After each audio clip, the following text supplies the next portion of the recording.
আচ্ছা, জোর করে কাউকে আটকে রাখা যায় কি? হ্যাঁ, অবশ্যই যদি অনেক দিনের রিলেশনশিপ হয়ে থাকে সেখানে একটু মানাতে হয়, মানিয়ে তার সাথে আন্ডারস্ট্যান্ডিং করে থাকা যায়, থাকতে হয়।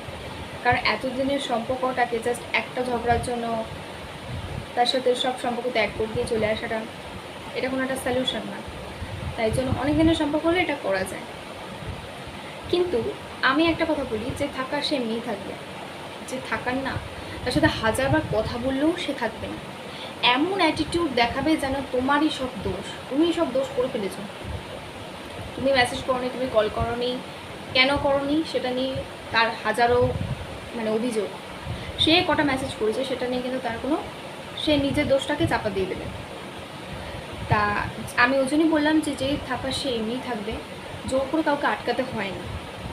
মানাও, অভিমান মানাও, বাট জোর করে কাউকে ধরে রাখার চেষ্টা করো না। যে থাকা সে এমনিই থাকবে, তুমি তাকে ইগনোর করছো, তুমি ধরো তার সাথে ঝগড়া হয়েছে, কথা বলছো না, সে থাকবে, দুদিন পর হলেও সে তোমার সাথে কথা বলবে। বাট যে থাকার না, তুমি যদি তার সাথে হাজারখানাও মেসেজ করে নাও, সে দেখবেও না, তোমার কলও রিসিভ করবে না, কোনো প্রয়োজনই বলে মনে করবে না তোমাকে, জাস্ট ইগনোর করে যাবে। সেই সম্পর্কে জোর করে থাকার কোনো দরকার নেই, জাস্ট বেরিয়ে আসো। আর যে তোমাকে মানাচ্ছে সেই সব মানুষকে তুমি নিজের জীবনে খুব ভালোবেসে রাখো, কারণ ওরম টাইপের মানুষ কিন্তু পাওয়া যায় না। সে তোমার মূল্য বোঝে, তাই তোমার মানায়, অভিমান মানায়, এবং ঝগড়ার সময়ও সে তোমার মানানোর চেষ্টা করে যে তুমি রেগে যেও না। তো এরম মানুষ কিন্তু জীবন থেকে হারিয়ে ফেলো না, তাকে মূল্য দাও।